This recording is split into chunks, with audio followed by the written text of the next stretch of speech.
So Museum of the Bible is dedicated to inviting all people to learn about and engage with the Bible. The impact that it has had on our nation's founding is so important, yet what we like to say is it's really hidden in plain sight.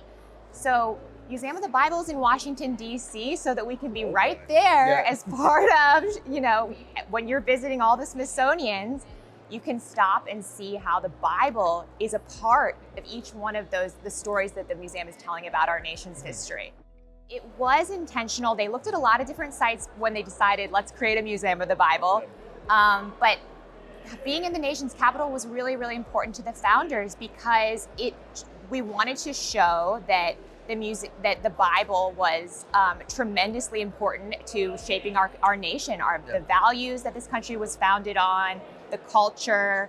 Even as you walk through Washington, D.C. and visit all of those monuments, many people don't know, on the top of the Washington Monument is inscribed Laus Deo, praise be to God, or the Martin Luther King Memorial has a Bible verse, the Capitol, many Bible verses, they're there, but we don't talk about it so much, but we want to. That's what we're trying to do. We want to talk about it and make sure people are aware of just how fundamental the Bible is to our nation and our capital in particular.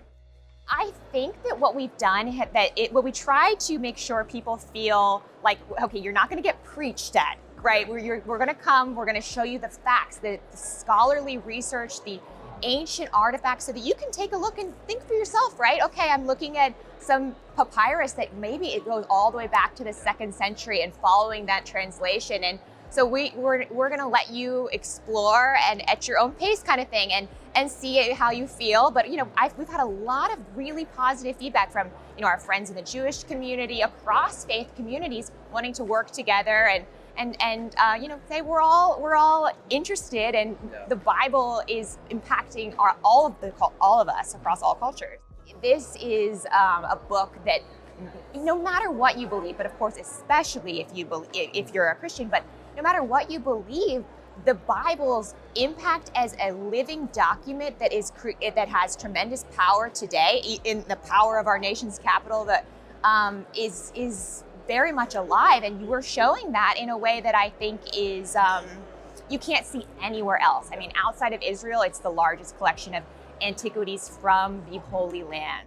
Our scripture and science exhibit is absolutely fascinating, and you will see things that have never been displayed anywhere in the U.S. before, such as Galileo's handwritten notebooks. I mean, Darwin's Origin of Species is on display there. So we're kind of taking you through all those deep, deep questions that everyone asks themselves. What makes me human? Who are we? Why are we here? And asking those questions in a way that's really, dozens and dozens of scholars worked for years curating that exhibit and its special artifacts. So I would say see that before the end of the year because it's incredibly special. But there are many other, page from the Gutenberg Bible, the Washington Pentateuch, a very, very ancient first Jewish codex is there. For people who aren't as into the old stuff, right, we also have a flyover ride that's actually really, really fun, taking you over the Capitol and seeing all those biblical inscriptions. Another incredible experience that would actually won a Themed Entertainment Association Award, which is a Disney type of award for just an immersive exhibit, is our Hebrew Bible experience. And people come out of there in tears because it's so moving, taking you through the entire Old Testament or the Hebrew Bible in a way that's like you're walking the journey, and it's just incredibly artistic. It's a little hard to describe, but I really hope you'll come check it out. And that's something that really has never been done before.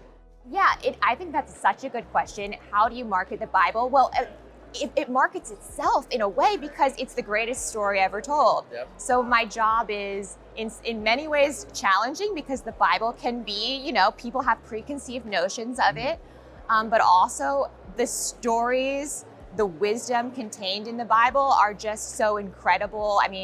The Bible has everything, you couldn't get more cinematic than that, right? So it's a fun job at the same time. And to really bring it to life, like you said, much, much more than a book, when you can say, okay, but here are artifacts that say Solomon or David, where we know it came from these places that are mentioned in the Bible. They're real tangible things, is incredible.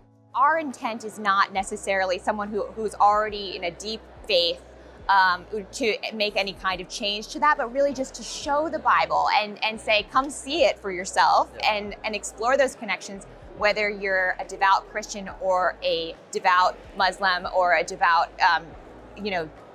to your Judaism, right? We want to welcome everyone. We've had a large groups of Buddhist monks come through.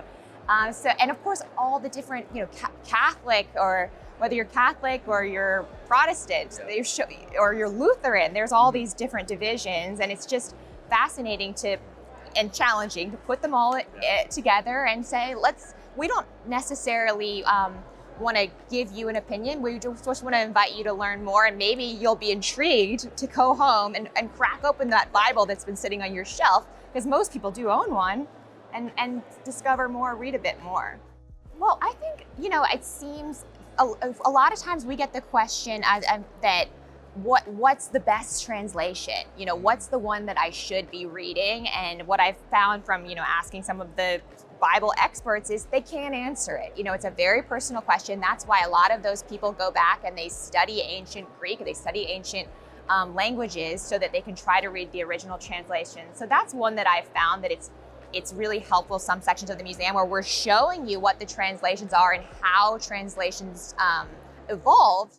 Well, truly, I want them to feel, I think I want them to feel the magnitude of it all. And that's sometimes, the feedback that we get, that people feel like they feel a sense of their curiosity is ignited, but they also feel that they have really learned something. Even people who have studied and studied, that there's more there, and it's just big. The Bible is bigger than any other book. We know that. The best-selling book of all time, every year, forever.